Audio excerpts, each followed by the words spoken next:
Assalamualaikum warahmatullahi wabarakatuh. Nama saya Muhammad Akil bin Salim. Nombor matrik saya 282061. Terima kasih kepada Profesor Madya Dr. Muhammad Nur Habibi bin Haji Loh atas tugasan yang diberikan.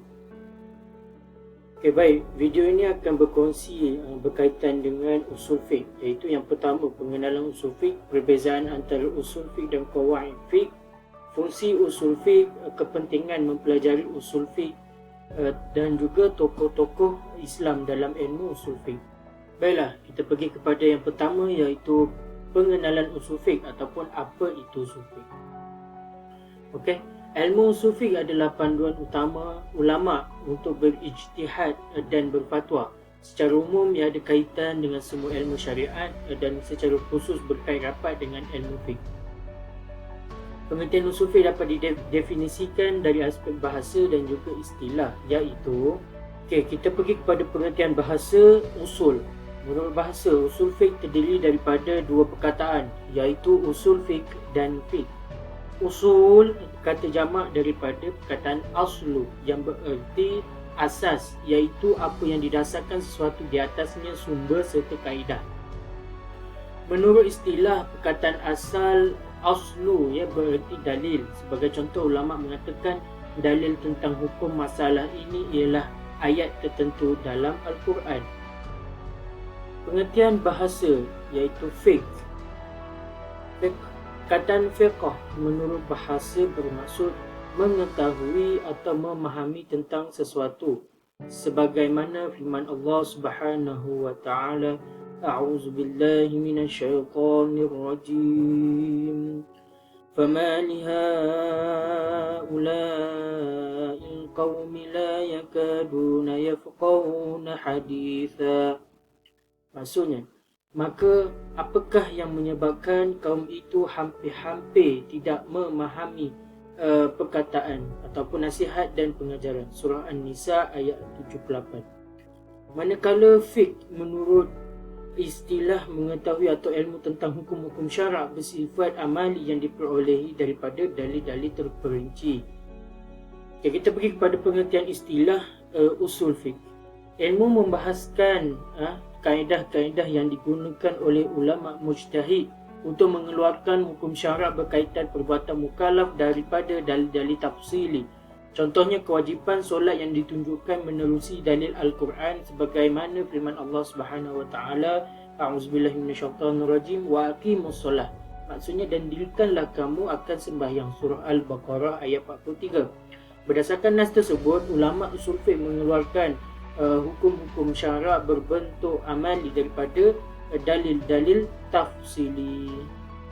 Secara umumnya, setiap suruhan atau lafaz al-amru membawa hukum wajib. Firman Allah Subhanahu wa taala, A'udzubillahi minasyaitonirrajim, ati'ullah wa ati'ur rasul. Maksudnya, taatlah kamu kepada Allah dan taatlah kamu kepada Rasulullah. Seterusnya, setiap tegahan atau lafaz an-nahi menunjukkan hukum haram. Firman Allah Subhanahu wa taala, A'udzubillahi minasyaitonirrajim, wala taqtulun nafsal lati harramallahu illa bilhaq.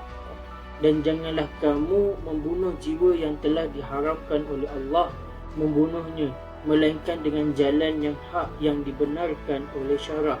Surah Al-An'am ayat 151. Seterusnya kita pergi kepada perbezaan antara usul fiqh dan qawaid fiqh.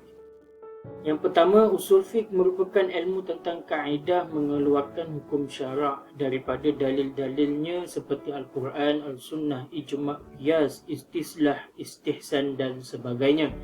Manakala qawaid fiqh membincangkan hukum fiqh itu sendiri berdasarkan kepada kaedah yang dikumpulkan daripada hukum-hukum yang mempunyai persamaan dari sudut tertentu. Seperti kaedah tentang niat, syak, mudarat, adat, berusaha dan sebagainya. Perbezaan yang kedua, dari segi punca dan tempat ambilan, usul fiqh berpunca daripada perbahasan lafaz-lafaz dalam Arab, Nahwu, Sharaf, Balaghah. Kaedah ini diperolehi secara istiqra' dan induktif terhadap teks-teks Arab, syair dan khutbah. Sedangkan qawaid fiqh diperolehi daripada hukum syarak yang 5, fatwa-fatwa dan masalah-masalah fiqh. Perbezaan antara usul fiqh yang ketiga, usul fiqh dan juga qawaid fiqh. Yang ketiga, kaedah-kaedah dalam usul fiqh lebih khusus kepada ahli ijtihad dan ahli fatwa dalam usahanya untuk menyimpulkan hukum syarak dari dalil-dalilnya. Begitu juga dalam menyelesaikan hukum masalah yang tidak disebutkan hukumnya dalam dalil-dalil muktabar dan permasalahan baru, iaitu nawazil. Qawaid fiqh pula lebih khusus kepada ahli fiqh dan pelajar yang menjadikannya rujukan untuk mengetahui hukum-hukum furu' sebagai alternatif kepada merujuk bab-bab yang diragui. Sifat kaedah usul fiqh adalah umum dan menyeluruh, manakala qawaid fiqh mempunyai juga pengecualian. Oleh sebab itu, ia disebutkan juga sebagai kaedah aghlabiyah, yakni kaedah kebanyakan, bukan umum kuli.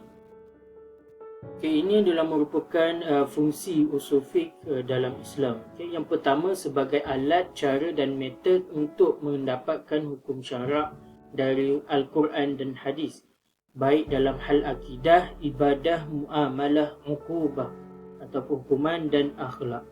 Menjaga agama dari penyelewengan dan penyalahgunaan dalil dengan merujuk kepada usul fiqh, hukum yang dihasilkan melalui ijtihad masih diakui sebagai syarak. Memberi pemahaman asas mengenai kaedah dan metodologi para sarjana mujtahid dalam meneroka hukum. Itu adalah seterusnya. Dengan mempelajari ilmu usul fiqh, kita dapat lihat kaedah prinsip umum syariat Islam, bagaimana cara memahami satu hujah dan penerapannya dalam kehidupan manusia. Mengetahui keunggulan dan kelemahan para mujtahid sesuai dengan dalil yang mereka gunakan. Oleh itu, mereka yang berminat dengan hukum Islam yang belum mampu berijtihad dapat memilih pendapat mereka yang terkuat dengan disertakan alasan yang tepat. Dengan mempelajari usul fiqh juga dapat dilihat syarat-syarat harus dimiliki oleh seseorang mujtahid, sehingga orang yang tidak memenuhi syarat tersebut tidak boleh dirujuk sebagai fatwa ataupun pendapatnya. Kepentingan mempelajari usul fiqh. Berikut disertakan beberapa kelebihan dan faedah mempelajari ilmu usul fiqh. Yang pertama, menjaga syariah Islamiah. Ini kerana ilmu usul fiqh memelihara dalil-dalil persyariatan daripada disalahguna oleh orang ramai. Sebagaimana ia juga turut menjaga hujah-hujah dan juga sandaran bagi hukum-hukum. Menyusun secara tepat usul-usul pendalilan dengan menjelaskan dalil-dalil yang sahih dari Al-Quran dan membezakan dalil-dalil sunnah yang sahih dengan yang dhaif. Memudahkan proses ijtihad serta memberikan hukum yang bersesuaian bagi setiap kejadian semasa yang berlaku. Sambungannya, menghalang daripada berlakunya pentafsiran nas-nas Al-Quran dan juga Al-Sunnah hanya semata-mata berpandukan akal dan juga hawa nafsu. Membantu memberikan penjelasan tentang cara menghimpunkan di antara dalil-dalil yang dilihat terdapat percanggahan di antara satu sama lain pada zahirnya. Dapat mengetahui sebab-sebab yang membawa kepada perbezaan pendapat dalam kalangan para ulama. Seterusnya, dapat menjauhkan diri daripada sifat ta'assub kepada satu pendapat dan tokoh tertentu. Seterusnya, tokoh-tokoh Islam dalam ilmu usul fiqh. Yang pertama, Imam Ibn Hajar Al-Haytami. Tokoh yang mahir dalam bidang fiqh ini ialah Syihabuddin Ahmad bin Hajar Al-Haytami. Beliau dilahirkan di bumi Mesir pada tahun 909 Hijrah dan wafat di Tanah Suci Mekah pada tahun 974 Hijrah. Beliau di antara ulama lulusan Universiti Al-Azhar dan banyak menghasilkan buah karya seperti Kitab Al-Zawajir an Iqtiraf Al-Kabair. Antara sumbangan karyanya juga adalah dalam merukai masalah fiqh mazhab Syafi'i di Nusantara seperti Indonesia dan juga Malaysia. Imam Ibn Hajar berhijrah ke Mekah selama 34 tahun untuk menyebarkan ilmu dan meninggalkan negara kelahirannya sehingga wafat. Kesungguhan dan keikhlasannya dalam menuntut ilmu wajib dicontohi bagi setiap umat Islam. Tokoh yang kedua iaitu Imam Al-Hujjah Zakaria Al-Ansari. Bagi kalangan pelajar, Imam Al-Hujjah Zakaria Al-Ansari terkenal sebagai pengarang kitab Minhaj At-Tullab yang dibaca bagi penuntut ilmu. Imam As-Suyuti, ulama yang hidup semasanya dan juga kawannya, menganggarkan tahun kelahiran Imam Zakaria Al-Ansari adalah 824 Hijrah di Sunaikah, desa kecil lah yang terletak di antara kota Bilbis dan Al-Abbasiyah, timur Mesir. Ketika kecil beliau sudah mahir membaca Al-Quran dan mempelajari pelbagai kitab. Imam Zakaria menghabiskan zaman mudanya di Masjid Al-Azhar dan menerjuni lautan ilmu yang luas seperti akidah, fiqh, usul fiqh, faraid, hadis, ilmu logik, ilmu akhlak dan banyak lagi. Sehinggalah beliau dilantik sebagai ketua hakim pada era pemerintahan dinasti Qutbay. Syekh Zakaria pulang ke rahmatullah pada tahun 4 Zulhijjah 926 Hijrah bersamaan 27 November 1520 Masehi dalam usia beliau 100 tahun lebih. Selama itu hidupnya diisi penuh dengan ilmu, pendidikan, dakwah dan mengajar hingga ia diuji dengan kebutaan itu. Nama sebenar beliau adalah Muhammad seterusnya Imam Syarbini. Nama sebenar beliau adalah Muhammad bin Muhammad Al-Khatib Al-Syarbini Al-Qahiri Al-Syafi'i. Beliau lahir di Syarbin, Dakhiliyah, Mesir pada tahun 916 Hijrah. Beliau terkenal di kalangan penuntut ilmu sebagai pengarang kitab fiqh Al-Iqna'. Imam Syarbini memulakan pendidikan awalnya dengan mempelajari Al-Quran, Nahwu, Sharaf, fiqh, tauhid, akhlak, sejarah Islam dan lain-lain. Kemudian beliau meneruskan pelajarannya ke tingkat yang lebih tinggi dengan belajar di bawah bimbingan beberapa ulama besar yang hidup pada ketika itu. Di antaranya Syekh Al-Islam Zakaria Al-Ansari, Imam Syarbini masyhur terkenal sebagai seorang yang warak, zuhud dan banyak beribadah.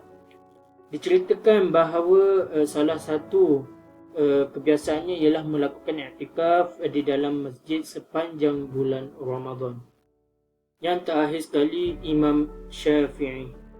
Abu Abdullah Muhammad bin Idris Al-Syafi'i atau yang sering disebut Imam Syafi'i lahir pada tahun 150 Hijrah di Asqalan, Gaza, Palestin. Beliau juga merupakan ulama besar pada 204 Hijrah. Beliau juga adalah seorang mufti besar Sunni Islam dan juga pengasas mazhab Syafi'i. Imam Syafi'i juga merupakan keturunan Rasulullah SAW. Ketika berusia 20 tahun, Imam Syafi'i pergi ke Mekah untuk berguru pada ulama besar pada ketika itu, iaitu Imam Malik. 2 tahun kemudian beliau juga pergi ke Iraq untuk berguru pada murid-murid Imam Hanafi di sana. Salah satu karangannya adalah Ar-Risalah, buku pertama tentang usul fiqh, dan kitab Al-Ummu yang berisi mazhab fiqhnya yang baru.